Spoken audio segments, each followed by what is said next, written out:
I wrote a little song to remind you, Choice Hotels get you more of the experiences you value. The Cambria Hotel's got it all. A rooftop bar, have a ball. Cocktails up here feel just right. Is Cambria amazing? Alright.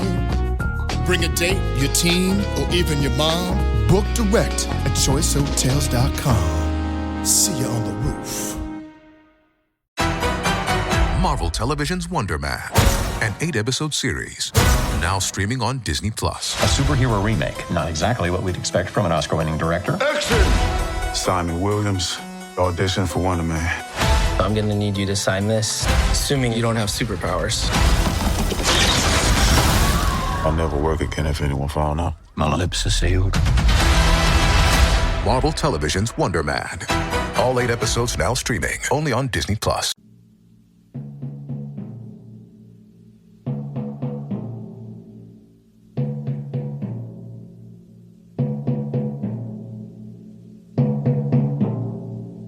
Welcome to the Special Forces in World War II podcast, transmitting on this frequency. This broadcast is your dedicated channel for comprehensive intelligence regarding World War II Special Forces operations. Our transmissions encompass in-depth analysis of their strategic maneuvers, cutting-edge equipment, illustrious biographies, and an array of pertinent subjects. The orchestration of these transmissions is executed by the expert team of the Special Forces in World War II website, a squad deeply immersed in the historical theatre. For further insights, visual aids, and captured moments frozen in time, navigate to our virtual headquarters at worldwar2-soft.com. Your immersion into the front lines of knowledge awaits. Over and out.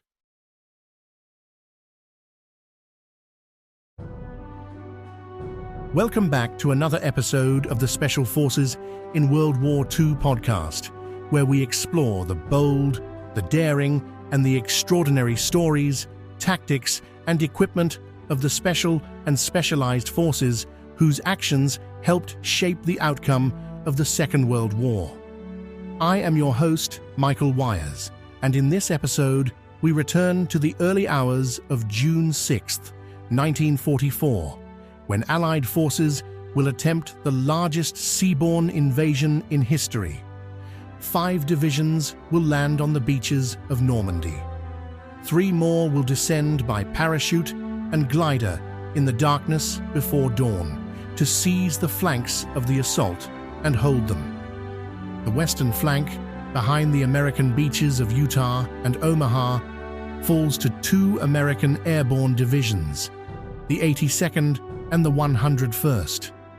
The eastern flank, behind the British and Canadian beaches of Gold, Juno, and Sword, falls to the British 6th Airborne Division under Major General Richard Gale.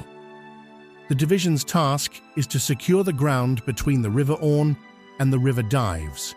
The men must seize the bridges over the Caen Canal and the Orne before the Germans can destroy them.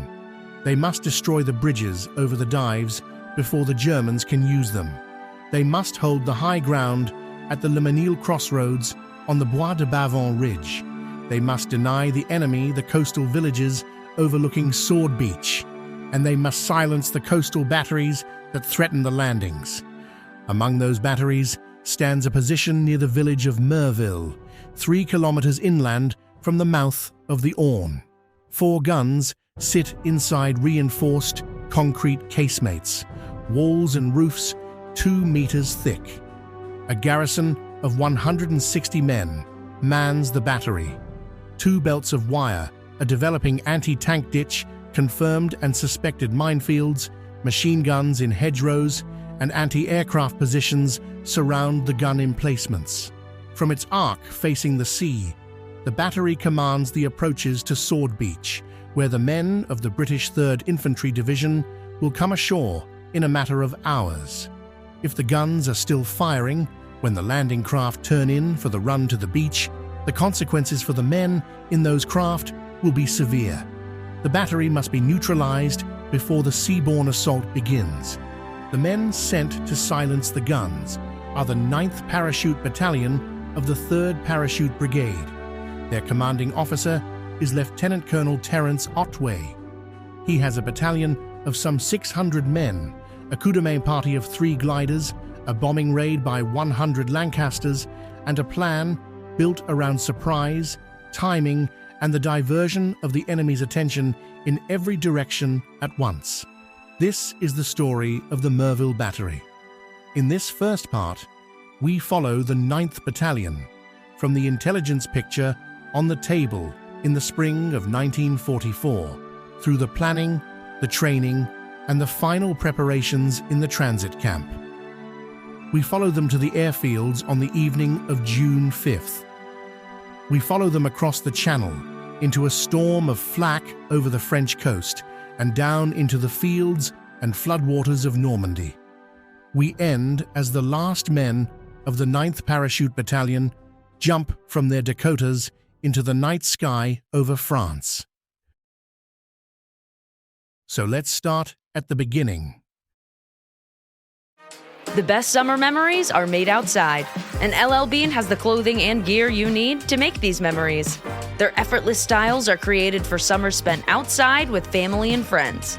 Like hand-sewn boat shoes, coastal cotton sweaters, rugged polos, and, of course, the iconic Boatin' Tote, which has been made right here in Maine since 1944.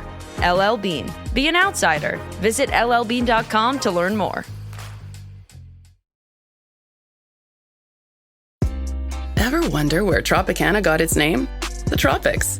And every time you enjoy a glass, you're not just drinking juice, you're taking a trip. Stepping into sunshine and embarking on a flavorful journey into the tropics where ripe fruit is crafted into wildly delicious juice. And the best part? No passport required. Tropicana. Give life some juice.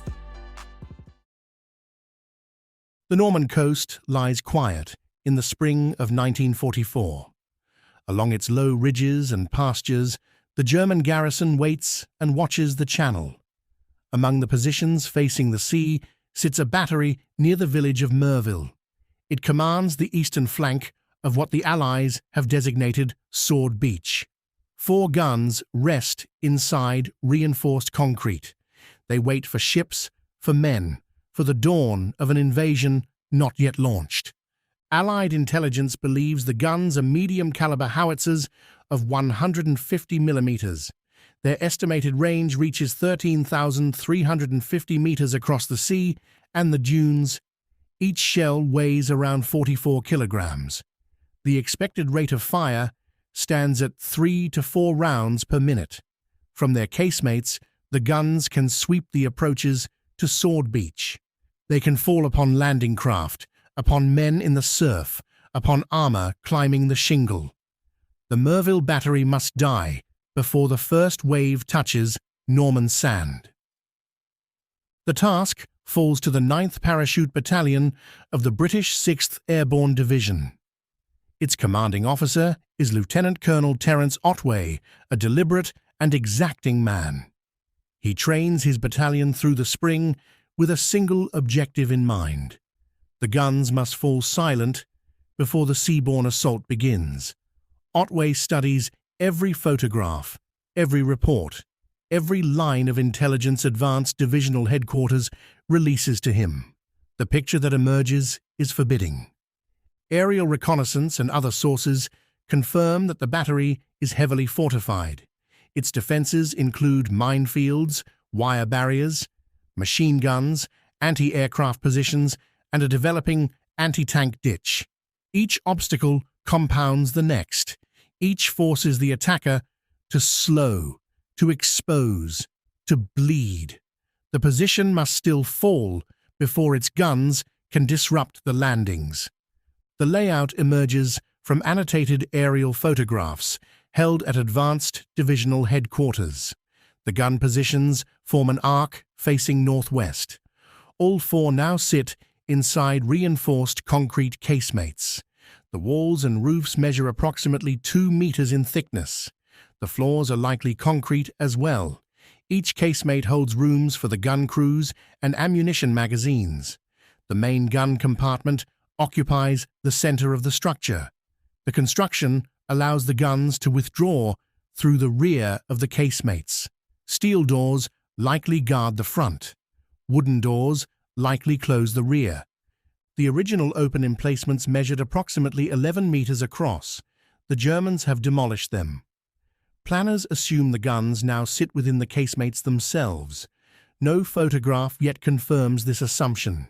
Ammunition and stores lie in reinforced concrete shelters near the gun positions. Off-duty personnel sleep in Merville, Franceville, a short distance to the northwest. The battery observation post may lie within the infantry strongpoint, on the banks of the River Orne. Communications between the observation post and the battery rely on buried cables and wireless transmission. The water tower in the area stands enclosed by wire defenses. Planners suspect it serves as an additional observation post. A section of an anti-tank ditch reaches west and northwest of the battery. It spans 270 meters in length. It begins 100 meters north of Casemate 1. It extends south beyond Casemate 4. A further 140 meters lies marked out, but unexcavated. A branch of the ditch runs at a right angle to the main trench. It reaches to within 8 meters of Casemate 4. The ditch measures 4.2 meters in width. It cuts across the road. 2 belts of wire defenses surround the battery. The outer perimeter is likely a cattle fence. It encloses an irregularly shaped area of 660 meters by 470 meters. The inner wire perimeter measures 344 meters by 283 meters. Its barrier reaches approximately 3 meters in width. Some sections lie temporarily removed for ongoing concrete construction. The space between the 2 belts varies from 80 meters on the eastern side. It widens to roughly 150 meters on the northern and southern flanks. Minefields lie confirmed between the outer cattle fence and the main perimeter wire. Mines appear clearly in aerial photographs to the northeast of the battery. A belt of 7 rows extends 55 meters in depth. Further belts lie immediately to the south. The spacing of these mines is less uniform. More belts lie north of the battery, particularly west of the main entrance. Other minefields likely exist. Their exact extent remains unverified. The garrison fields machine guns covering multiple arcs of fire. The standard equipment for a battery of this type allows 3 light machine guns. Additional defensive positions may exist. Roughly 15 alternative firing positions appear on the photographs. Some may house machine guns. Others likely hold rifle sections. The battery also fields 3 light anti-aircraft positions. Each could carry 20mm anti-aircraft or anti-tank guns. The battery is authorized to hold 1 such weapon. Near a suspected dummy battery, 4 open circular emplacements appear. Each measures approximately 5 meters in diameter. Unidentified objects sit within them. Planners suspect a light anti-aircraft battery in this location. A separate 4-gun anti-aircraft position lies approximately 1,300 meters northeast of the battery. The rectangular emplacements measure 6 meters by 4 meters. Aerial photographs confirm them as occupied. A nearby strongpoint appears to hold at least 5 camouflage machine gun emplacements. The Germans conceal them within hedgerows. Temporary roofing covers the positions. The roofs likely use sandbags and wooden supports rather than concrete. Stores and ammunition appear stacked along the hedgerows inside the position. The strongpoint serves as both a defensive and a storage site. Within the inner defensive perimeter, 3 distinct blast marks appear on the photographs. They match the characteristics of smoke generator explosions. The village of Merville, Franceville, sits approximately 300 meters to the northwest of the battery. Secondary roads and tracks through orchards approach the position. The village consists of 4 clusters of farm buildings. The remaining structures form a scattered settlement. Concrete shelters rise within the woodland.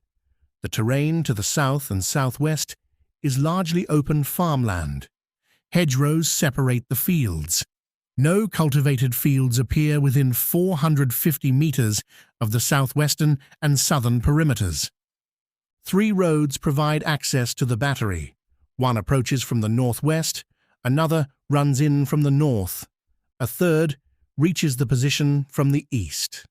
A small pillbox appears to sit at a road junction. A roadblock stands along the inner perimeter wire, covered by a machine gun post. The primary vehicle entrance appears to be the northern access point. A knife rest roadblock blocks the eastern approach road. An old, disused track runs from the outer perimeter on the northern side. It reaches a group of farm buildings to the northwest. German troops likely occupy these buildings in the northwest section of the village. The purpose of the shelters near the main gate remains unclear. They may protect vehicles. The static nature of the battery makes this unlikely. Horses and limbers probably stable in the farm buildings within the area. The battery is manned by 50 engineers and 80 artillerymen. They belong to the 1st Battery of Artillery Regiment 1716. This regiment forms part of the 716 Infantry Division. The unit serves under the command of Oberleutnant Raymond Steiner. Total garrison strength is estimated at no more than 160 men. Roughly 100 to 120 would stand at the guns, the defensive positions, and the command posts when at battle stations. The remainder would guard ammunition, vehicles, and horse lines outside the defensive perimeter. This is the picture Lieutenant-Colonel Otway holds in his mind through the spring of 1944.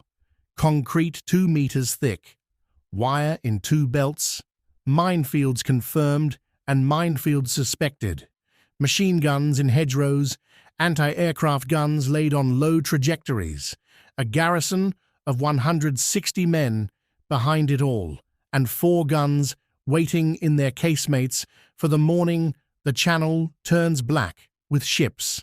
The intelligence picture sits complete in Lieutenant-Colonel Terence Otway's mind. 2 meters of concrete, 2 belts of wire, minefields confirmed and minefields suspected. A garrison of 160 men of the 1st Battery of Artillery Regiment 1716 under Oberleutnant Raymond Steiner. From this picture, he must now build a plan to silence the guns before dawn. For a week, Otway and Captain Robert Gordon Brown work over the photographs and the reports. They consider the ground, the obstacles, the timings, the men. Only 2 directions offer a possible line of attack against the battery. The landing zone lies to the south. Otway decides to attack from that direction. The assault is to be supported by 3 Horsa gliders carrying 56 men of the battalion and 8 Royal Engineer sappers.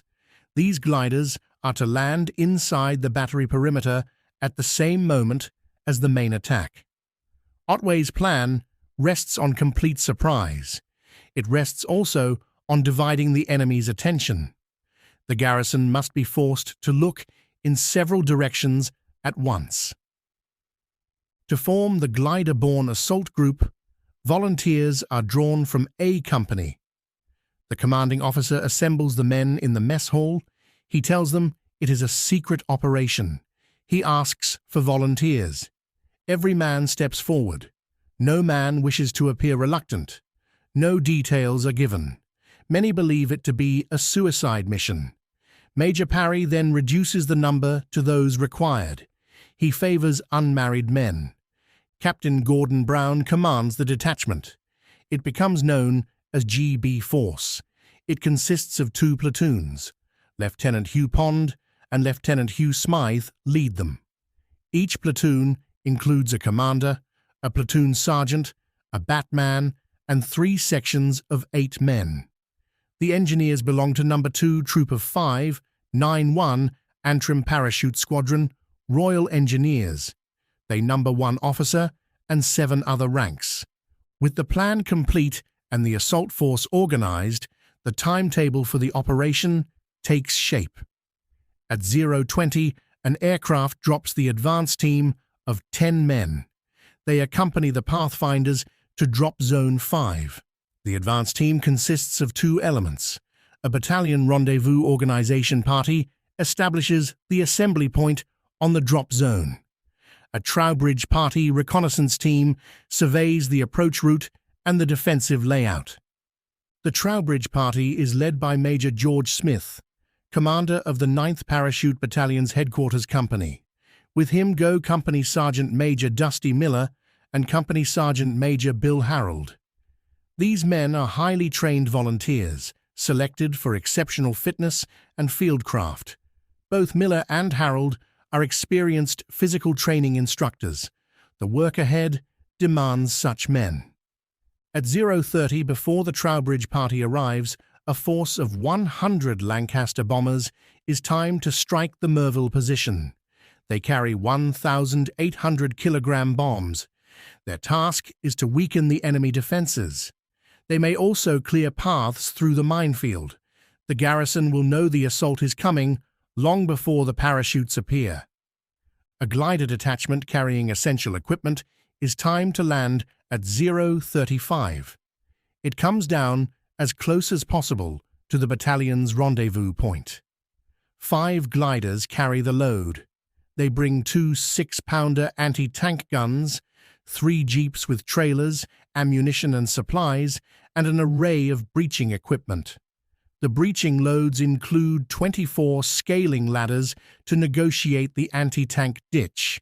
They include 60 Bangalore torpedoes for cutting through the wire. They include 12 specially designed duralumin footbridges to bypass mined sections of the ditch. At 0:50, the 9th Parachute Battalion drops and reassembles at the designated rendezvous point. The rendezvous must be cleared by 02:35 to allow the assault to proceed on schedule. The battalion is accompanied by Royal Engineers from the 591st Parachute Squadron and further essential equipment. The parachute troops carry a further 120 Bangalore torpedoes and 48 additional scaling ladders. Once assembled, the assault group advances towards the objective. It aims to be in position by 4 o'clock. A taping party of 1 officer and 8 men of B Company, led by Captain Greenway, accompanies Lieutenant-Colonel Otway in the first aircraft.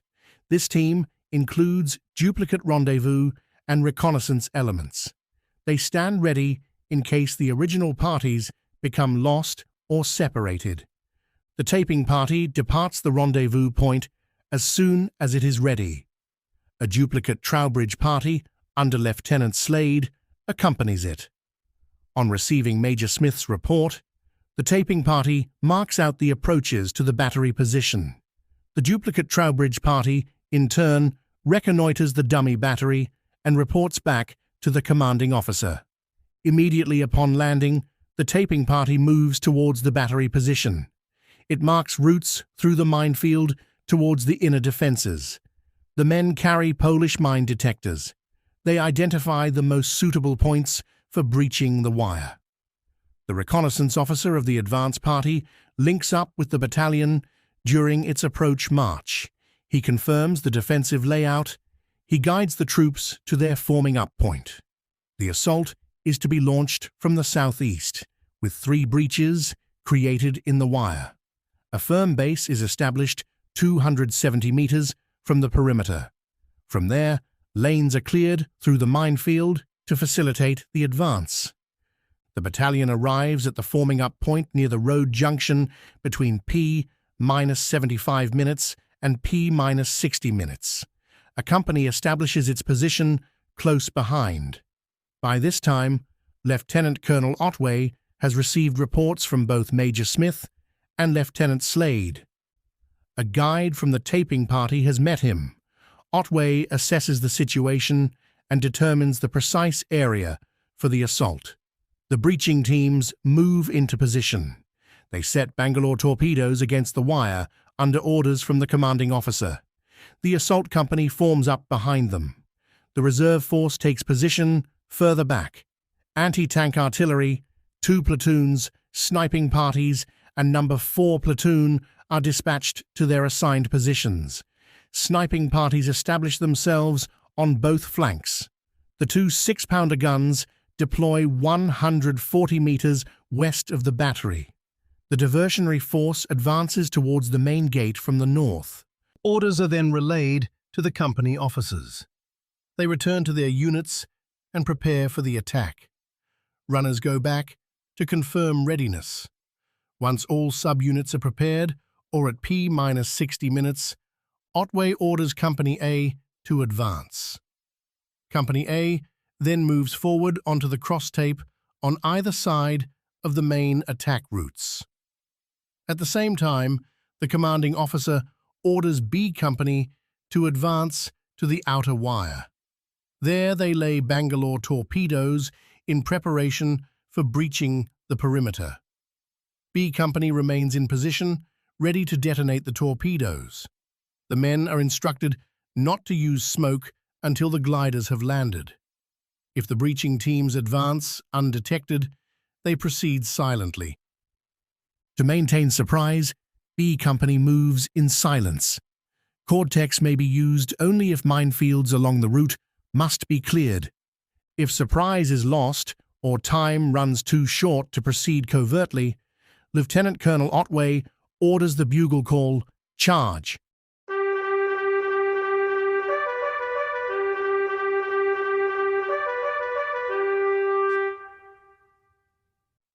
The call signals an immediate, full-scale attack.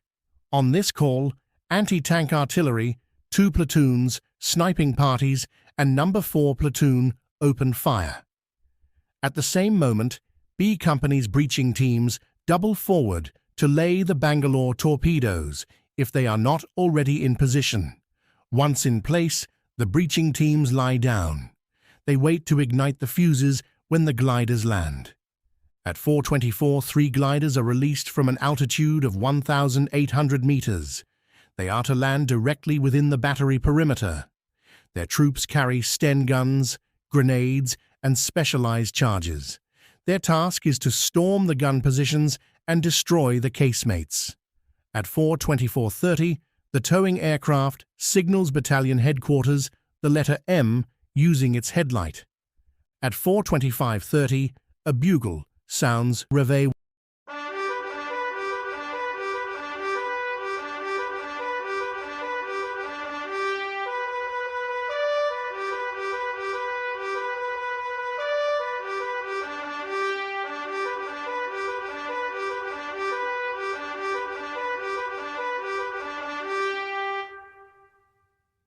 A mortar team fires star shells to illuminate the target for the glider pilots. Smoke remains forbidden until after the gliders have landed. On receiving the M signal, or at the appropriate moment, the commanding officer orders the bugle call, "Fall in."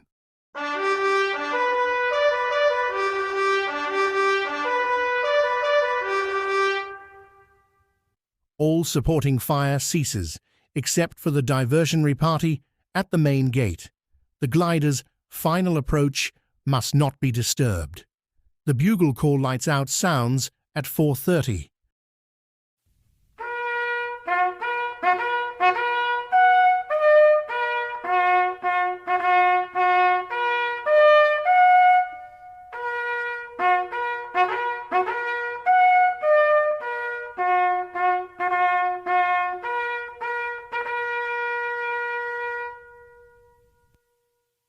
Marking the first glider's expected landing.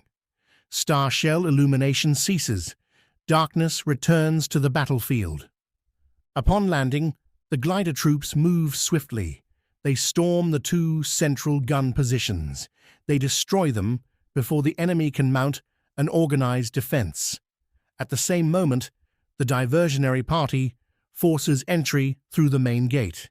It draws attention away from the primary assault. At the same time, B Company ignites the Bangalore torpedo fuses. The charges detonate to create breaches in the wire. Successful breaches are marked using red, white, or blue lights. If one breach fails, the light from that breach is moved to the nearest successful gap. The troops adjust their assault route accordingly. With the outer defenses breached, B Company immediately throws Bangalore torpedoes into the anti-tank ditch. The charges clear remaining wire and mines. The company then positions bridges or ladders to facilitate crossing. As soon as the Bangalore torpedoes detonate in the ditch, C Company moves forward to the outer wire. B Company clears any mines between the ditch and the inner perimeter. Breaching teams then detonate further Bangalore torpedoes to open gaps in the inner fence. As soon as the inner breaches are completed, the commanding officer orders the bugle call réveil once more.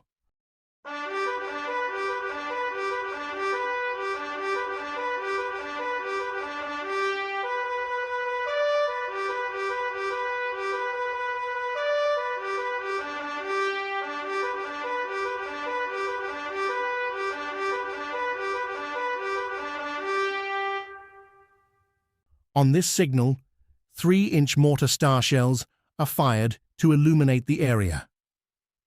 B Company halts any further demolition work, whether or not all planned breaches have been completed. C Company launches its assault on the battery. The assault company charges through the gaps.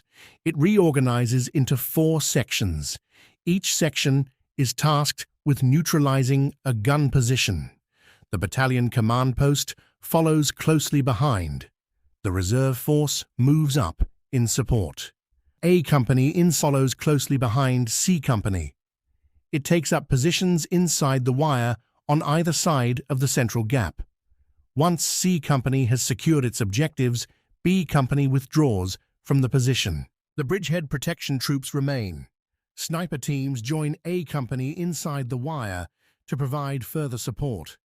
Contingencies are written into the plan.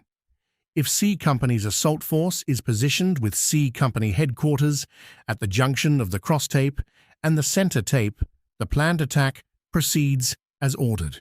If there is no anti-tank ditch or outer wire, meaning only one belt of wire beyond the cattle fence, B Company places Bangalore torpedoes directly in this wire. Lieutenant-Colonel Otway informs C Company's commander at the dispersal point whether this situation is likely. As soon as the breaches are completed, Otway orders reveille.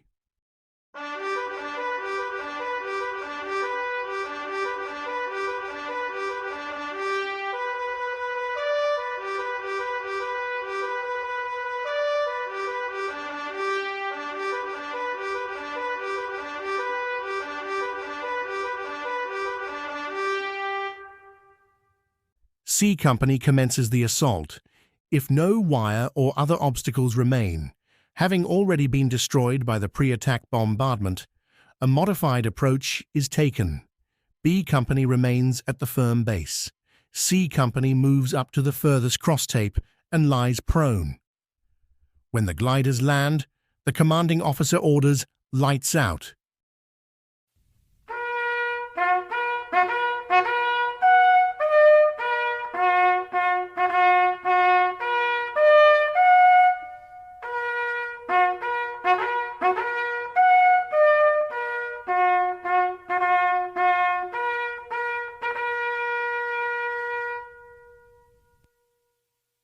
Two minutes later, he orders reveille.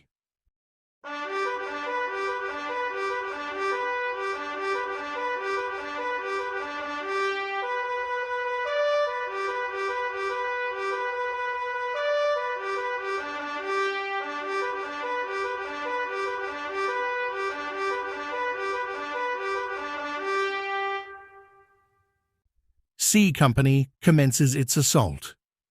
If the battery is found abandoned or already destroyed, Lieutenant-Colonel Otway signals this by firing a series of green 2-inch mortar flares. On this signal, the glider pilots select their own landing zones near the battery and touch down accordingly. Once all gun positions have been neutralized, Lieutenant-Colonel Otway sends up the success signal. He fires red-green-red 2-inch mortar flares. He follows them with the bugle call, "Stand fast."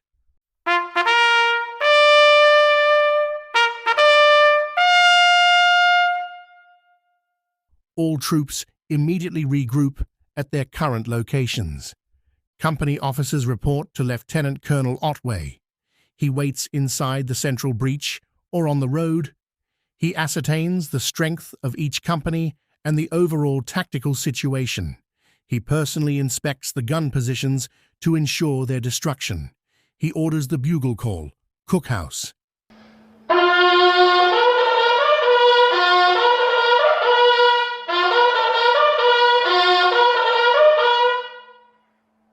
On hearing this call, B Company's defensive teams at the breach points turn their signal lamps inward. The withdrawal phase has begun. The battalion withdraws to the firm base in sequence. The Royal Engineers withdraw first, then C Company, then A Company, then Advanced Battalion Headquarters, then B Company's bridgehead protection detachments. As Lieutenant-Colonel Otway passes through the central gap, he informs the officer commanding B Company's protection detachments. They withdraw their teams behind the battalion headquarters.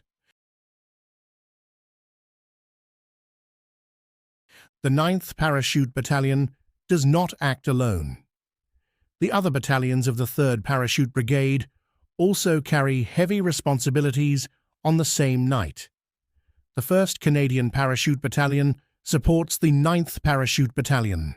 The Canadians also protect the engineers of the 3rd Parachute Squadron. The engineers must destroy 2 bridges. One spans the river dives at Robeholme. The other crosses the dive's tributary, the Divette at Varaville. Once the bridges fall, the Canadians hold the center of the ridge at the Le Mesnil crossroads. The 8th Parachute Battalion lands on Drop Zone K. It shields the engineers as they demolish 3 further crossings. 2 of these span the river dives at Bures. A third crosses the river at St. Sampson, near Traun. The 8th also prevents the enemy from seizing the Bois de Bavent along the southern ridge. This is the plan. Every minute accounted for, every contingency mapped, every signal rehearsed. 5 gliders for equipment, 3 for the coup de main, a bombing run of 100 Lancasters, a Trowbridge party and a duplicate, a taping party and a duplicate, 2 platoons of A Company in the center, C Company at the breaches, B Company on the wire, the diversionary force at the gate, 60 Bangalore torpedoes from the gliders, 120 more on the men, 24 scaling ladders in the lift, 48 more on the troops, 12 Duralumin footbridges, 2 6-pounder guns, Polish mine detectors, bugle calls for charge, for fall in, for reveille, for lights out, for stand fast, for cookhouse. All of it timed to the minute, from 0:20 to the success signal. The 1st Canadian Parachute Battalion covers their flank. For all this, the plan rests on the same condition. Otway returns to each time he looks at the photographs. The battalion must drop in the right place. The men must reach the rendezvous in time. The gliders must arrive on schedule. The bombing must fall on the battery and not on the men. The 160 of Oberleutnant Steiner's garrison must not see them coming. The plan is now complete. Every timing, every signal, every contingency rests on paper. Paper alone will not silence the guns of Merville. The men must learn the plan in their hands and feet before they fly. The 9th Parachute Battalion now turns to preparation. The battalion conducts an intensive 2-week training camp. Detachments from the Royal Engineers and the Field Ambulance accompany the parachute troops throughout. The camp is built around a single purpose. Every man must know his task before he boards the aircraft. During this period, engineers construct a full-scale replica of the battery position on the ground. The replica reproduces the wire, the casemates, and the anti-tank ditch. Every man is assigned a specific task he will perform during the assault. He drills his role again and again until it becomes second nature. Rehearsals take place over 5 days and 4 nights. Each daytime exercise is immediately followed by a nighttime repetition. The training includes an approach march covering a slightly greater distance than the one expected in the actual operation. The troops must be ready for the physical demands of the assault. All rehearsals are conducted with live ammunition. The battalion replicates battlefield conditions as closely as possible. The troops practice crossing obstacles with heavy equipment and weapons. They assault some of the most challenging defensive barriers they may encounter. These include a cattle fence, a minefield, outer Danet wire, a mined anti-tank ditch, and an inner Danet wire obstacle. The reorganization at the battalion rendezvous point is also carefully rehearsed. Swift and efficient regrouping after the drop is essential. The battalion must move rapidly towards its objective on the day of the operation. While the brigade prepares for its night of bridges and crossroads, a smaller and more particular story unfolds among the men who will land inside the wire. 6 pilots of B Squadron, the Glider Pilot Regiment, are handpicked for GB Force. They will take off from RAF Bryce Norton. They remain with the 9th Battalion in the transit camp. The 6 are Staff Sergeant Arnold Baldwin, Staff Sergeant Stan Bone, and Staff Sergeant Dickie Kerr. With them go Sergeant Joe Michie, Sergeant Dougie Dean, and Sergeant Walker.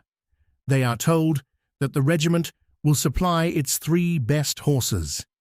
Each glider is specially modified with Rebecca equipment and an arrestor parachute. The arrestor parachute fits to the tail and shortens the landing run inside the battery perimeter. Rebecca is the airborne component of the Rebecca-Eureka navigation system. The aircraft carries Rebecca. The pathfinders on the ground carry Eureka, a portable beacon. Rebecca interrogates the Eureka beacon and shows the pilot the range and bearing to the landing point. In darkness, over enemy ground, this is the difference between landing on the objective and landing nowhere near it. Training on the Rebecca-Eureka equipment has somehow been overlooked. On June 1, 1944, the co-pilots receive orders to attend a course at Netheravon. On arrival, they are shown into an anteroom. 2 weathered instructors confront them. The men appear old enough to have flown with the Royal Flying Corps in the previous war. The instructors announce that the course runs for 2 weeks. The co-pilots know D-Day lies only days away. Sergeant Joe Michie slips out of the camp to a public telephone box. He warns B Squadron in guarded language. The instructors, he tells them, seem unaware of the timetable. By the following day, the message has clearly reached the right ears. The course is hastily compressed.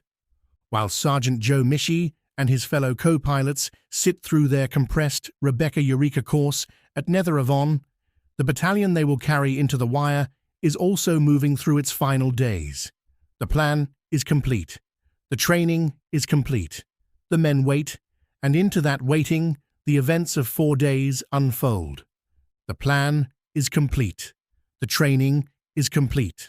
The men now wait, and into that waiting, the events of 4 days unfold. On the afternoon of June 2, 1944, Major General Richard Gale arrives at Broadwell. He speaks to the assembled camp. The men respond rapturously as he describes the airborne assault. In typical fashion, he tells them The enemy assumes only a fool would attempt such an operation. That is precisely why, he says, he intends to go himself. The station commander of RAF Broadwell also draws a loud cheer. He wishes the battalion good luck. His pilots, he states, have never missed a dropping zone, nor been late over one. The picture, however, is incomplete. The newly formed 46 Group RAF will drop the brigade. A shortage of transport crews has forced the group to draft in hastily trained airmen alongside experienced bomber crews. Many have little or no experience of dropping parachutists. Later that evening, the air crews of 512 Squadron meet the men they will carry. They chat for about an hour. They hope to ease any fears about the drop. Another problem looms. The group lacks sufficient transport aircraft to ferry the whole division in one operation. Most of the 6th Air Landing Brigade will, therefore, arrive on the evening of D-Day using landing zones N and W. The remainder will land by sea on D+1. The following day, most of the men travel to the airfield. They load their kit bags and draw parachutes. Each man marks his chute with the last 2 digits of his serial number. The chutes are stowed aboard the planes. The men practice ditching drill and the use of Mae Wests in case a plane crash lands at sea. 40 equipment containers are also fixed to the aircraft. Each container carries 4 built-in lamps that illuminate on impact with the ground. Whatever attitude the container lands in, at least one lamp remains visible. Colored discs fitted to the lamps signal the contents to those on the drop zone. The battalion will also take a special lightweight version of the Bangalore torpedo. The scaffold-like lengths connect together with less flex. This eases their passage through wire entanglements. While loading them, Captain Hudson uncovers another problem. The cradles designed to carry the torpedoes beneath the Dakota wings prove too long. The torpedoes are vital. Modifications begin at once. The Rendezvous and Trowbridge parties will depart earlier. They must fly from Royal Air Force Harwell. Major Alan Parry takes command of the Rendezvous party. Only 10 men of the battalion fly from Harwell. They share the airfield with the Pathfinders of 22 Independent Parachute Company and Divisional Headquarters. They visit the airfield in advance to load equipment, collect and fit parachutes, and meet their pilot.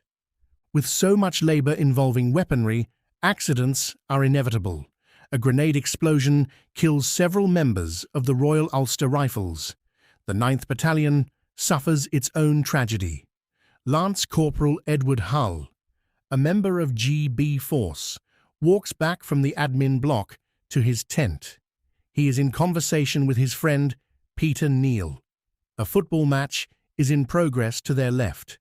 Neal suddenly realizes he is speaking to himself. He turns to find Hull on the ground with a wound to the neck. On the far side of the pitch, an officer has been cleaning his steam. A single shot has discharged. The round has crossed the pitch without striking anyone else and hit Hull.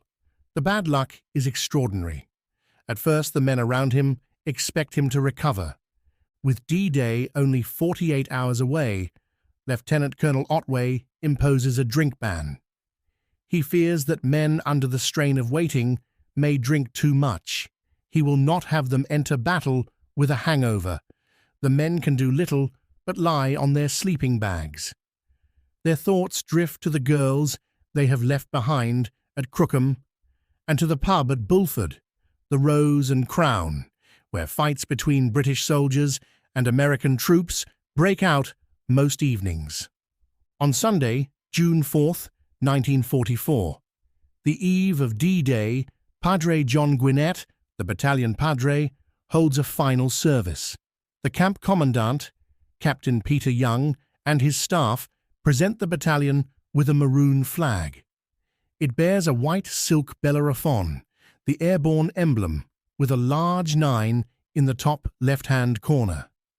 The Women's Voluntary Service of Oxford has made the flag for the camp. The men's wives have surrendered some of their clothing coupons for the material. A deputation of camp administration staff asks Captain Young to present the flag to the battalion for the coming action. The gesture goes against regulations. The presentation duly takes place. Padre Gwinnett dedicates the colours. The flag passes to Private Gordon Newton, who will carry it across with GB force. Later in the afternoon, Brigadier James Hill arrives. He addresses his officers. He warns them that however thorough their orders and training, they must not be daunted when chaos descends. It surely will. At Bryce Norton, the GB Force co-pilots have completed the Rebecca-Eureka course. They arrive at the airfield. The second pilots travel on to collect the 4 gliders allocated for the operation. 3 are for the assault. 1 is the spare. Each glider is to carry Rebecca-Eureka radar, identifiable by aerials on the leading edge of the wings and an arrestor parachute beneath the tail. On arrival, however, Sergeant Joe Michie discovers a problem. Security has been so tight that the radar has been installed in one set of 4 gliders and the parachutes fitted to another. A chance encounter with Lieutenant-Colonel George Chatterton sets a frantic correction in motion. The pilots eventually fly back with the gliders properly equipped. Staff Sergeant Arnold Baldwin reacts bitterly when he sees the chosen 3. 2 are new horses. The third is visibly worn. Major Ian Toller resolves the matter the only fair way available. He draws lots with 3 sticks. The short stick falls, predictably, to Baldwin. No time remains for a familiarization flight. Months of planning have led to this. To compound matters, the bad weather has deteriorated into a storm. Preparation complete, the paras wait. They listen to the wind and rain, buffeting the bell tents. Trucks stand ready. The men are dressed to board when word arrives. The operation has been postponed by 24 hours. They return to their tents. At 21:30, the members of the Supreme Headquarters Allied Expeditionary Force, SHAF, meet at Southwick House near Portsmouth. Group Captain James Stagg, head of the Meteorological Committee, reports on the conditions. Once the present front passes, fair conditions will prevail over the Channel until at least dawn on Tuesday. The commanders weigh the risks. General Eisenhower issues provisional instructions for the assault to begin on Tuesday, June 6, 1944.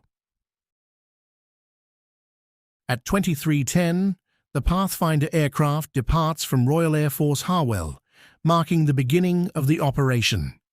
Simultaneously, at 23:10, a company and anti-tank gun gliders take off, following the designated flight path towards the drop zone. 2 minutes later, at 23:12, the main body of the battalion departs from Royal Air Force Broadwell, beginning its airborne journey towards the objective. The men in the Dakotas cross the Channel. Major Alan Parry sits with the rendezvous party. Major George Smith sits with the Trowbridge party. Just after midnight on June 6, 1944, the advance parties begin to ready themselves for the exit.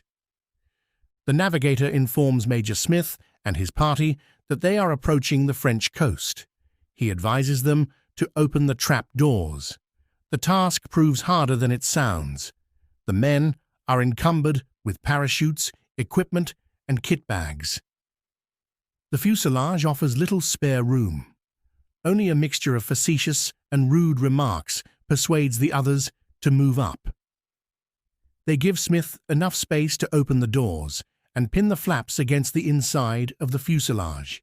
He sits on the forward end of the hole and swings his legs through. The slipstream blows them straight back. He rests them on the narrow ledge running along each side. The coast comes into view a moment later. Away to the right, sudden bursts of flame rise and die away almost immediately. The bombers are softening up the beach defenses. 5 minutes remain. The party arranges itself for the jump. Company Sergeant Major Dusty Miller takes position at the rear of the hole. Smith stands over the center, legs astride. Each foot balances precariously on the narrow ledge at the base of each door. Company Sergeant Major Bill Harold stands similarly across the rear edge. This is not the orthodox method of jumping. The party has worked it out among themselves for the quickest possible exit. The aim is to put the three of them on the ground close together. The usual technique has the men bunny hopping down the fuselage from the forward end and through the hole in turn.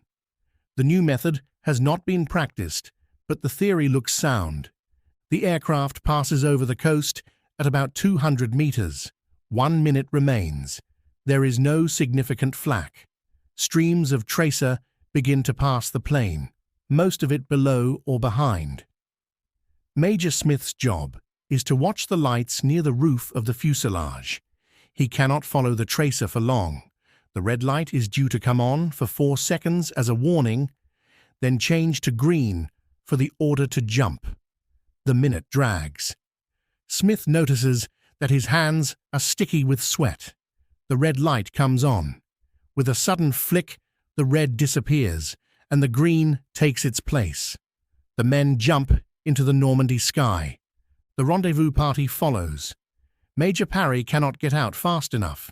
He eases his way towards the aperture and simply falls through it.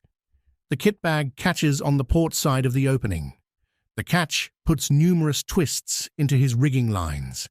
The sight perplexes him slightly as he hangs in the air. Worse, he cannot reach far enough down to release the kit bag.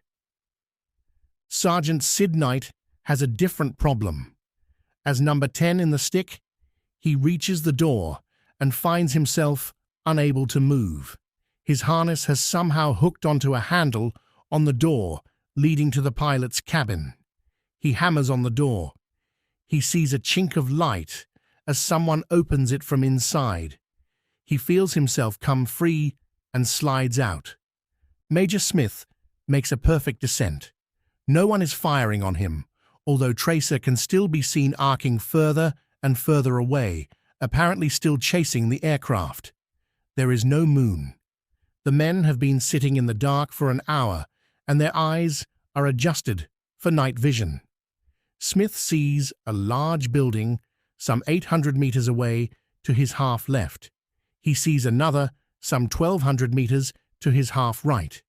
He decides the first must be the place known as the Varaville headquarters, a German military headquarters. The next moment, the building disappears behind the tops of trees. He hits the ground with a thud.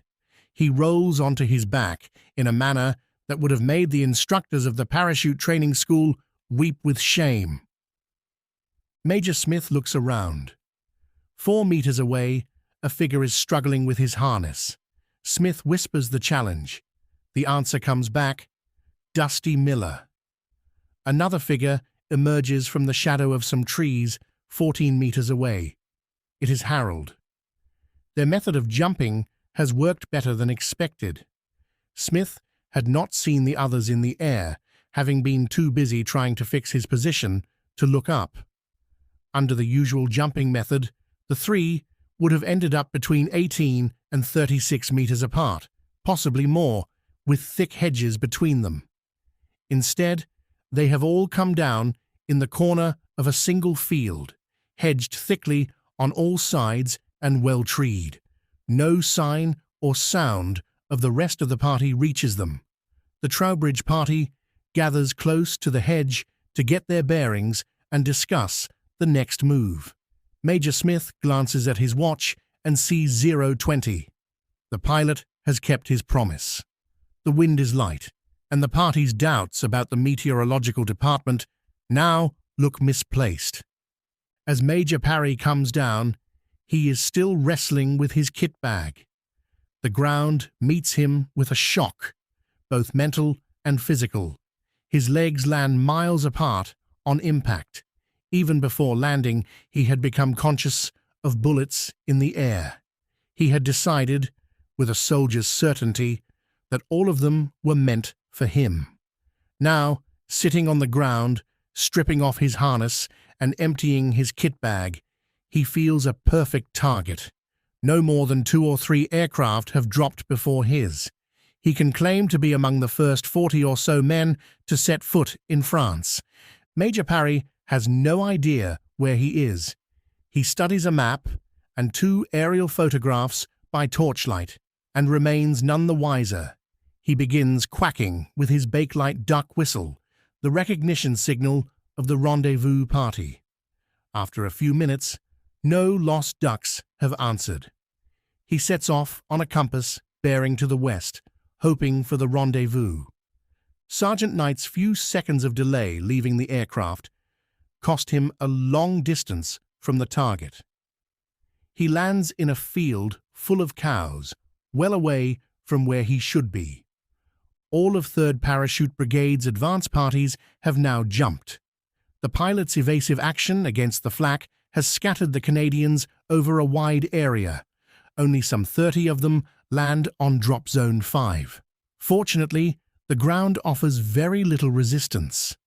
The Pathfinders, led by Lieutenant Don Wells, managed to set out 2 green holophane Ts and erect 1 Eureka beacon on the drop zone. Spotify, it's Jay Shetty. Are you one of those media strategy people? Scrolling through spreadsheets, searching for an audience that pays twice as much attention to your ads than they do on social? Let me introduce you to Fans. And they're here with me on Spotify. Trust me, I know Fans. They don't skip, they stay for hours. They don't move on, they manifest. They're not a demographic group, they're fans. Spotify advertising. You're among fans. The bombing raid intended to soften up the Merville Battery is due at 0:30. Major Smith and his party had originally meant to lie up in a ditch, stuff their ears with cotton wool, and take an anti-blast position. The battery lies some 2,200 meters away, far enough for reasonable safety. The temptation to keep moving proves too great. They decide to press on and take cover only when they hear the Lancasters. They move at a good pace in the shadow of the hedges. When the approaching engines reach them, they drop into a convenient, shallow ditch. A harsh, tearing sound announces the first bombs. Tremendous explosions follow. Smith cannot resist raising his head for a look. The bombs are falling halfway between his position and the battery. A large field lies in front of the party, to be either crossed or skirted. Smith shouts to the sergeant majors to run across while the Germans are taking cover. They burst from the ditch in a bunch and begin to run. They are not halfway across when a terrible, screaming sound arrives overhead. It sounds as though 20 express trains were tearing past one another on adjacent tracks. The men throw themselves to the ground. They clasp their hands behind their necks. They press their forearms over their ears. They lift their bodies slightly on their elbows. Bombs crash in front, to the right, to the left, and behind. The earth shakes beneath them. Trees come down. Great clods of earth shower the party as craters open up, each large enough to bury a suburban villa. Even above the din, Smith imagines he can hear his heart pounding against his chest. Many of the bombs fall in the field, where Major Parry has come to rest. He takes cover in a ditch, hoping for the best while fearing the worst, scared out of his wits. The bombing continues for 10 minutes.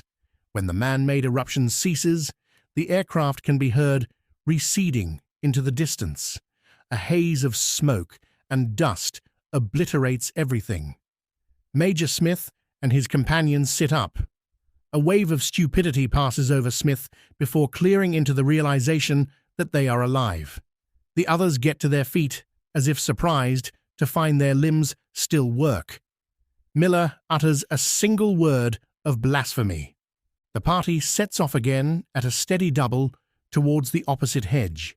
On the far side runs a rough track where Smith had expected a proper road. They stop to check their position. His companions are convinced this cannot be the right road. The types and thicknesses of the surrounding hedges, however, match the picture in Smith's mind.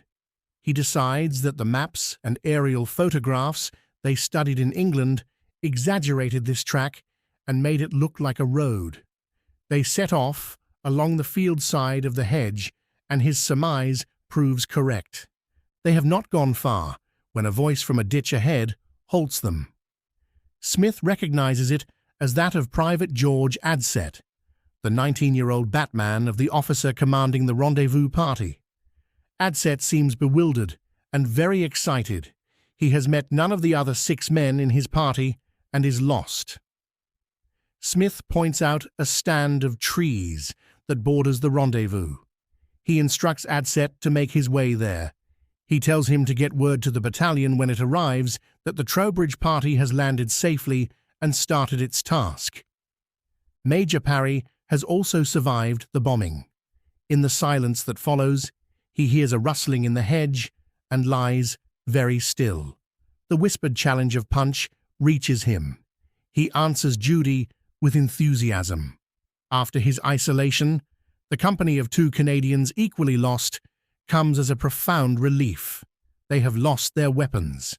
Parry hands them his Sten and keeps his pistol. The 3 of them push on through the darkness. The Trowbridge party also struggles forward.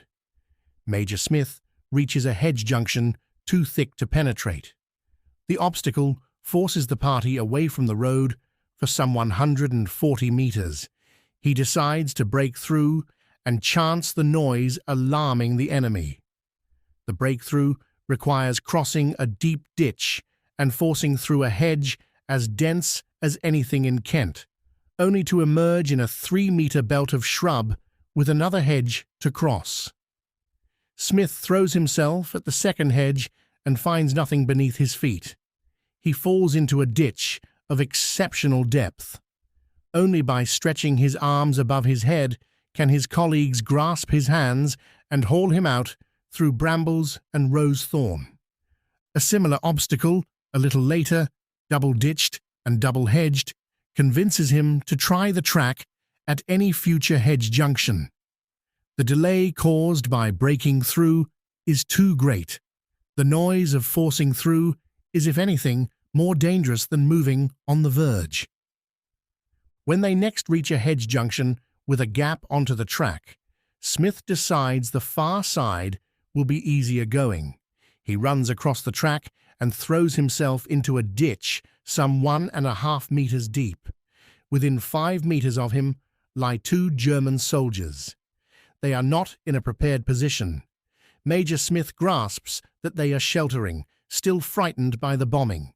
His pistol is in its holster, both hands having been occupied gapping hedges and wire. His task is reconnaissance, not contact. He leaps back out of the ditch. As he goes, a large stone strikes his hand. He throws it at the Germans, who must mistake it for a grenade. They throw themselves flat. The whole exchange takes about half a second. Smith rejoins the other 2 on the far side of the track. The party makes a small detour. The next obstacle is some 550 meters of open country. They find their starting point and set off on a compass, bearing intended to bring them out at a hedge gap.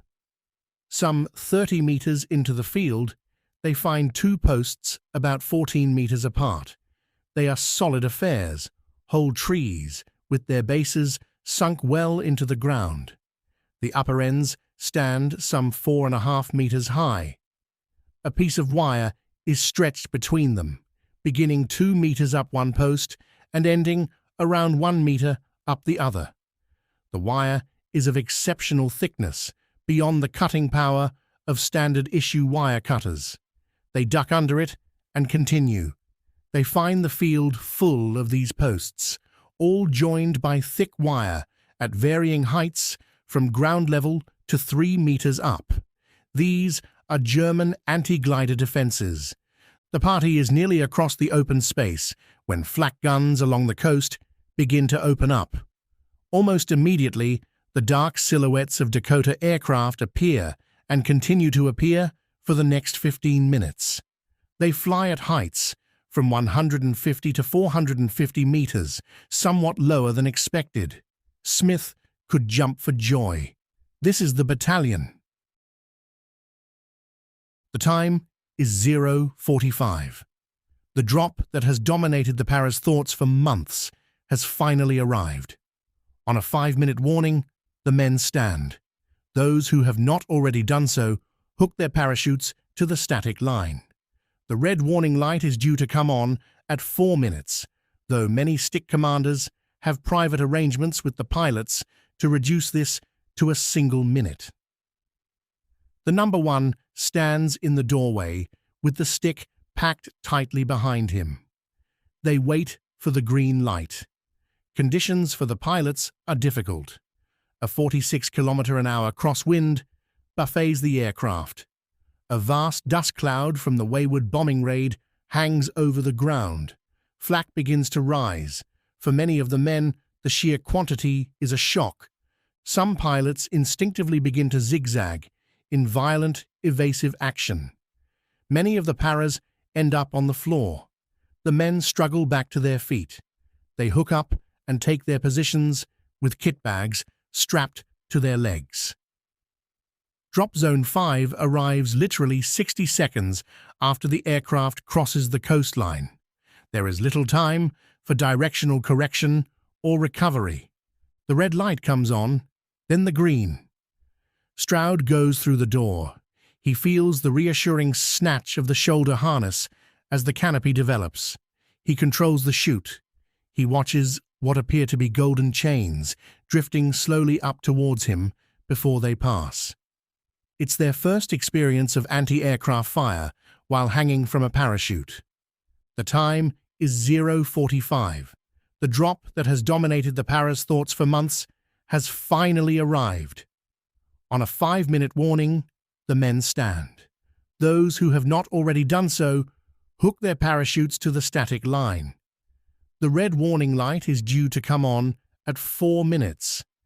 Though many stick commanders have private arrangements with the pilots to reduce this to a single minute. The number one stands in the doorway, with the stick packed tightly behind him. They wait for the green light. Conditions for the pilots are difficult. A 46-kilometer-an-hour crosswind buffets the aircraft. A vast dust cloud from the wayward bombing raid hangs over the ground. Flak begins to rise. For many of the men, the sheer quantity is a shock. Some pilots instinctively begin to zigzag in violent, evasive action. Many of the paras end up on the floor. The men struggle back to their feet. They hook up and take their positions, with kit bags strapped to their legs. Drop Zone 5 arrives literally 60 seconds after the aircraft crosses the coastline. There is little time for directional correction or recovery. The red light comes on, then the green. Stroud goes through the door. He feels the reassuring snatch of the shoulder harness as the canopy develops. He controls the chute. He watches what appear to be golden chains drifting slowly up towards him before they pass. It's their first experience of anti-aircraft fire while hanging from a parachute. Within minutes, the operation had unraveled into the chaos that Brigadier Hill had predicted would come, regardless of the quality of planning or training. Aircraft scattered the men across kilometers of unfamiliar country. Sticks came down over flooded marshland, in the orchards of the bocage, in trees, on top of the German headquarters at Varaville, and in some cases as far east as the Trouville area, some 24 kilometers beyond the intended dropping zone. The disorientation began in the cockpits, where some pilots mistook the river dives for the River Orne and was compounded by aggressive evasive action against the flak. By the time the drop is complete, almost no aircraft had delivered its full stick onto the correct ground. The flak terrifies Glenn, the parachute dog, who cowers beneath one of the wooden benches. Private Jack Cortay and Private Jim Beatty drag him out and throw him bodily from the aircraft. Cortay follows immediately. As Beatty moves to the door, the aircraft banks, throwing him to the floor. By the time he reaches the door, the drop zone has passed. He jumps anyway and lands in deep water. Cortay and Glenn are safely reunited on the ground. The cost was greatest in the country east of the dropping zone, where the Germans had deliberately flooded the low-lying fields. Men weighed down by parachutes, weapons, kit bags, and equipment fell silently through the surface and went under. Drainage ditches, up to 3 meters deep, ran invisibly beneath the floodwater. Several men were seen disappearing into the mud by witnesses who could do nothing to reach them in time. Private John Speechley, unable to swim and burdened with full kit, came down in water that rose to his Adam's apple. He worked his way out by following the contours of the meadow towards what he took to be a railway line, only for it to turn out to be a road. Corporal Robert Ferguson, dragged under by his pack, after clearing a 5-bar gate, hauled himself back up his rigging lines, hand over hand, until his head broke the surface. Brigadier Hill dropped some 5 kilometers from his intended position near Cabourg, splashed into 1.5 meters of water, and gathered a mixed group of men around him. The only way they could move was roped together in toggle lines, so that anyone going down in a drainage ditch could be hauled out by the others. Aircraft difficulties multiplied the scattering. Rifles and kit bags worked loose and jammed across doorways, leaving men hanging in the slipstream for what felt like minutes. Pilots banked unpredictably, throwing entire sticks to the floor of the fuselage. Sergeant Garrett, carrying the platoon's detonators, had to walk to his pilot's cockpit twice to argue for a second run before the aircraft would turn back over the drop zone. Sergeant Doug Woodcraft was tangled in his strops, with his head and shoulders out in the slipstream, and could not be recovered in time. The pilot turned for home, with Woodcraft still aboard. Lieutenant-Colonel Otway's own descent was almost a catastrophe in itself. Thrown out of his aircraft by a shell blast as he was passing his whiskey bottle to the dispatcher, he drifted helplessly downwind onto the wall of a building he recognized, even in the dark, as a German battalion headquarters.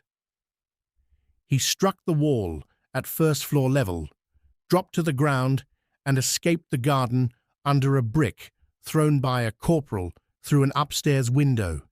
His Batman, Corporal Wilson, crashed through the roof of an attached greenhouse, suffered only a cut, and followed a group of pursuing Germans down the road before breaking away. Otway picked his way northwest towards the dropping zone through flooded country, watched 2 paratroopers drown in the marshes as he tried to pull them out by their harness, and arrived at the battalion rendezvous at 1:30 to learn from his second-in-command, Major Eddie Charlton, that the drop had been a disaster. Hardly anyone was there. The battalion that was meant to assault the Merville Battery in strength was scattered across half of Normandy. The work of finding out whether the assault could happen at all had now begun. This episode is brought to you by Fox One. Watch all 104 matches of the FIFA World Cup live in 4K for just $19.99 a month, with 3 days free. Build your own multi-view, choose up to 3 streams, and follow player spotlights. Stay on top of every moment with live stats, highlights, and instant replays. The FIFA World Cup, streaming live on Fox One. Offers are subject to change. See fox.com for complete terms and conditions.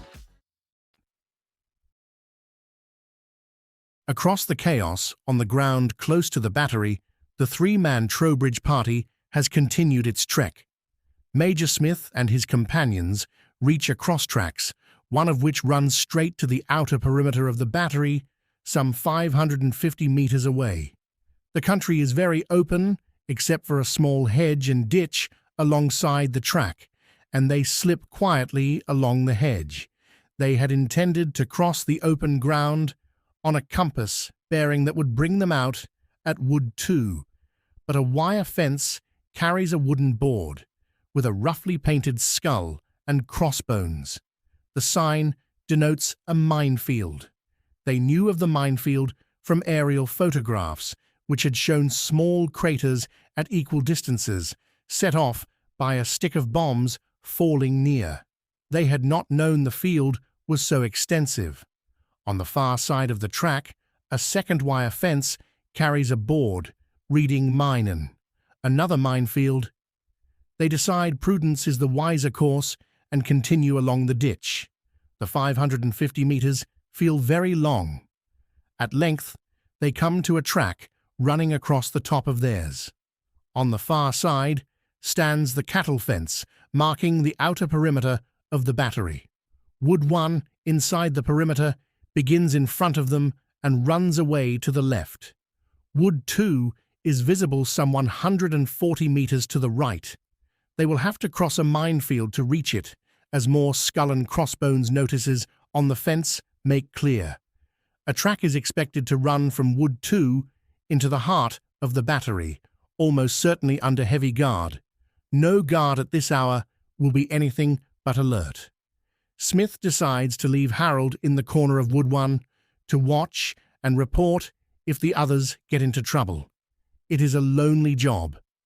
They dump their haversacks with him to lighten the load and keep him company. Company Sergeant Major Dusty Miller and Major George Smith have left Harold in Wood 1 and head for Wood 2.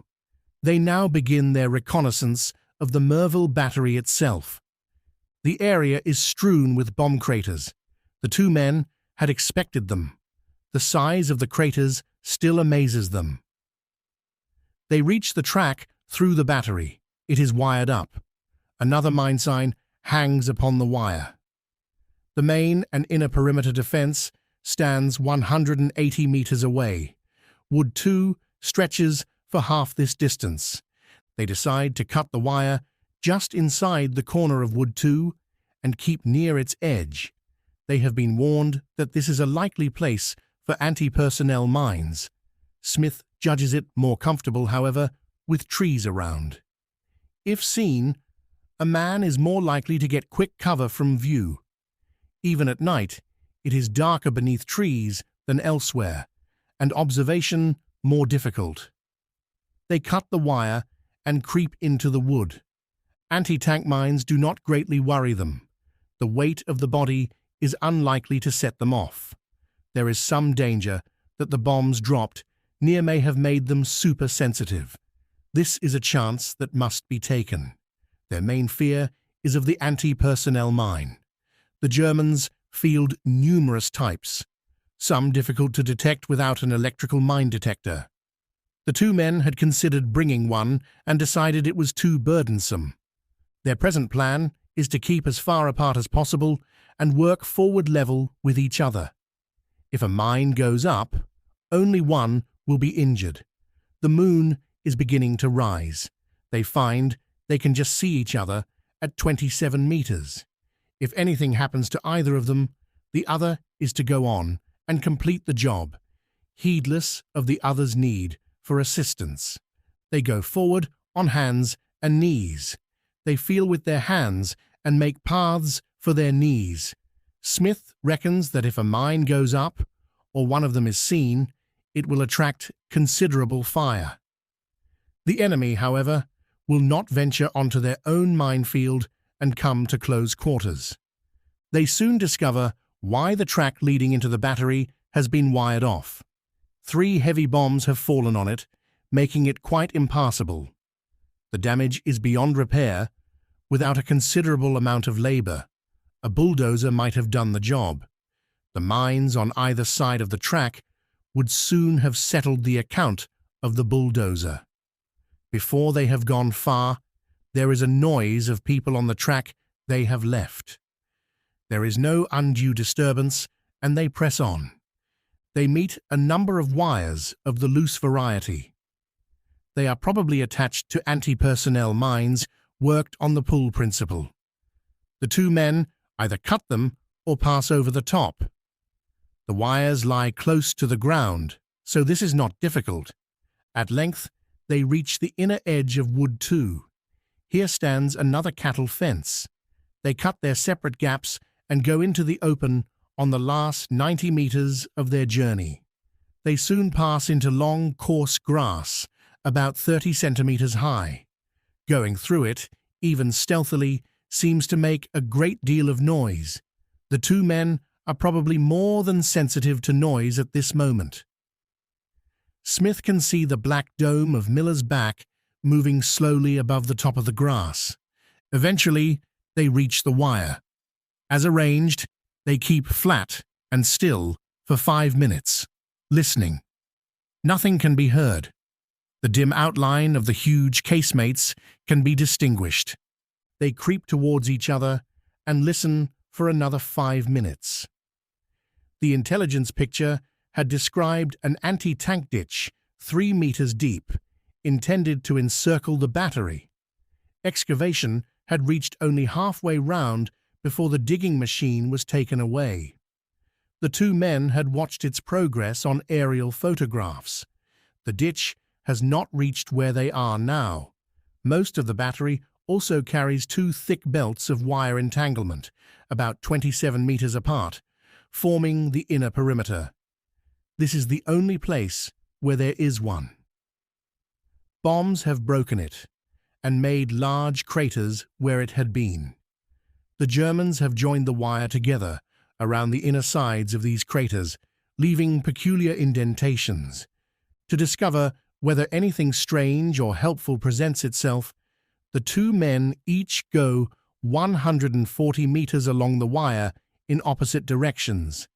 The type of ground is the same everywhere. Smith passes what had been the entrance of the track. The gap has now been firmly wired. Soon after it, the second fence starts, running out at a gradual angle from the first fence until it stands 27 meters away, where it runs parallel. He returns and finds Miller already waiting for him. Miller has also found that the second fence soon started. Why this gap has been left is beyond Smith's comprehension. The defenses here are stiff, but nothing in comparison with those on the side facing the sea. This is the contingency the plan anticipated, where the wire stands in one belt instead of two, and the anti-tank ditch has not been dug. The battalion will lay Bangalore torpedoes directly in this wire. Lieutenant-Colonel Otway must be told. The battalion is to make 3 gaps through the wire. Smith decides the best locations would be on the track, about 65 meters to the right by a telegraph pole and about 65 meters to the right again. This is more or less as the men rehearse the operation. There is still not the slightest sound. Smith begins to wonder whether the place is deserted. He decides to make sure by going inside through the wire. It would be unwise to throw away the knowledge of the layout they already have. He decides to send Miller back to join Harold and meet the battalion should anything happen to him. He waits until Miller has disappeared before he begins his journey. The wire is about 1.5 meters high and 4.5 meters wide. It seems to be made to no particular pattern, but is thick with many supporting stakes. Cautiously, he begins to push various strands of wire aside and hook them back. Crawling half on his side and half on his back, he creeps carefully into the hole he is making. His body is not more than half under the wire when he thinks he hears a click. The noise is familiar, often made by a fidgety sentry knocking his rifle. He listens. He hears it again, probably within 27 meters. At crawling level, a small rise hides the ground in the direction of the noise. He cannot be certain of its origin. He decides to carry on. He feels it imperative to be certain whether or not the battery is held, and if so, to learn more about its ground defenses. He continues his crawl. It is slow and tedious work. Even on a dark night, if the head is held low, the wire can be seen against the sky. Twisting loops back and fastening them down is a simple but slow job. The main trouble is the numerous pieces which seem to pop up from nowhere and catch on the rest of the body after the head and shoulders have passed. He is a good halfway through the wire when he suddenly hears excited voices half right, about 180 meters away, inside and towards the main entrance of the battery. A tug aircraft and glider come into view from the right, flying at about 240 meters. The sight starts a frightful hullabaloo in the battery. It wakens to life as a sleeper with a bucket of cold water thrown over him. There are shouts and cries from everywhere. Deep, guttural voices boom out orders, relayed and acknowledged. Smith imagines all the available firepower being organized to meet this solitary invader, who is already being chased by a stream of tracer from more distant weapons. Almost simultaneously, 4 machine guns inside the battery open fire with tracer. Neither the glider nor the aircraft falters. They fly straight on, right over the center of the battery. Not more than 27 meters from Smith, a 20mm flak gun opens up. The bang, bang echoes in his ears. He sees the tracer-lit shells following each other upwards. The combined fire lights the place until to him it seems like daylight. It seems as though someone must see him in his insecure position. The Germans are too busy with their target. Smith is not bothered. Keeping perfectly still, he notes the positions of the anti-aircraft weapons. They are bound to have a ground roll as well. The aircraft passes and the firing stops. It must have been hit, but not sufficiently to bring it down.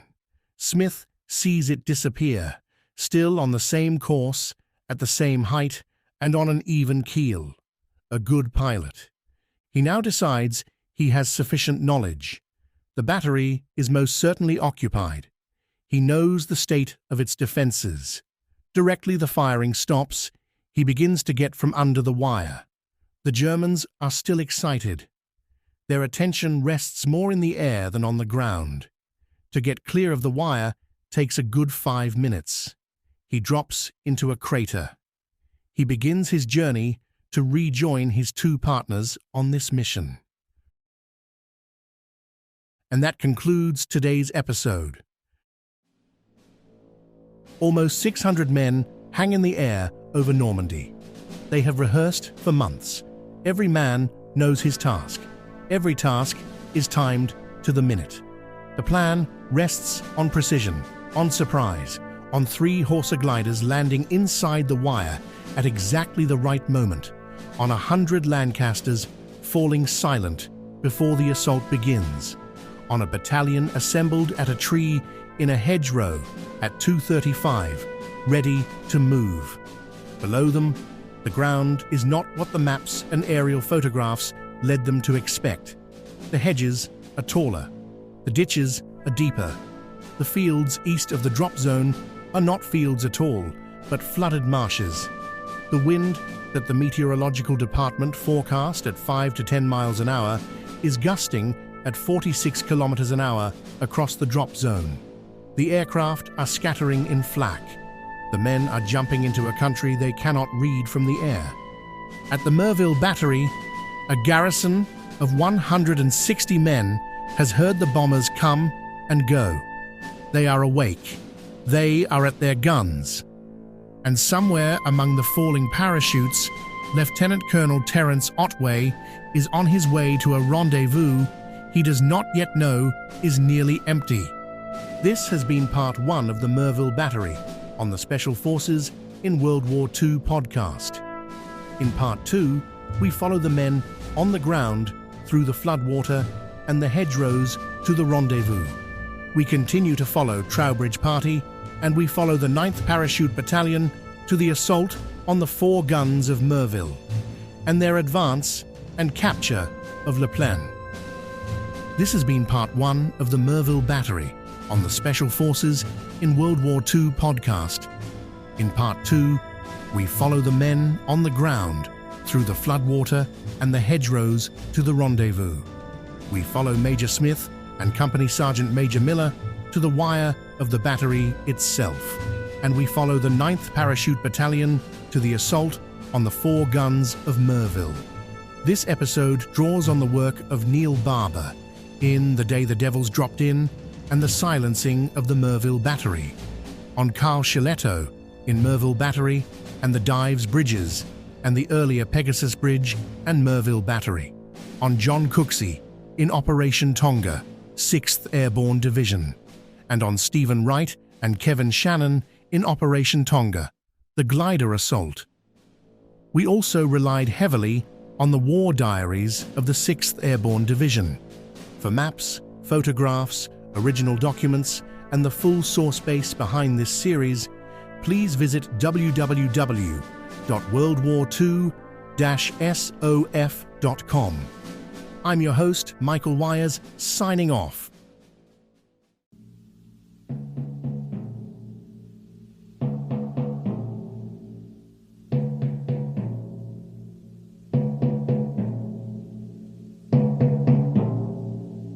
And that concludes this mission briefing, fellow warriors of knowledge.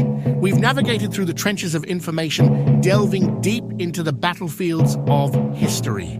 As we wrap up this episode in our campaign for understanding, remember that knowledge is your most potent weapon. Stay vigilant and keep sharpening your intellectual arsenal. We'll rendezvous again for another episode, continuing our relentless pursuit of enlightenment. Until then, keep your mind sharp, your curiosity burning, and your determination unwavering.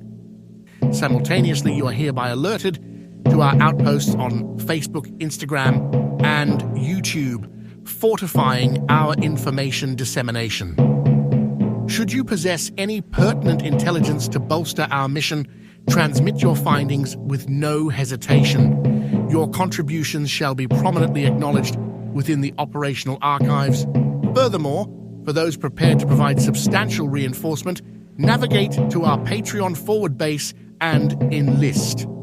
Your support is integral to sustaining our forward thrust. Carry forth the legacy. Dismissed.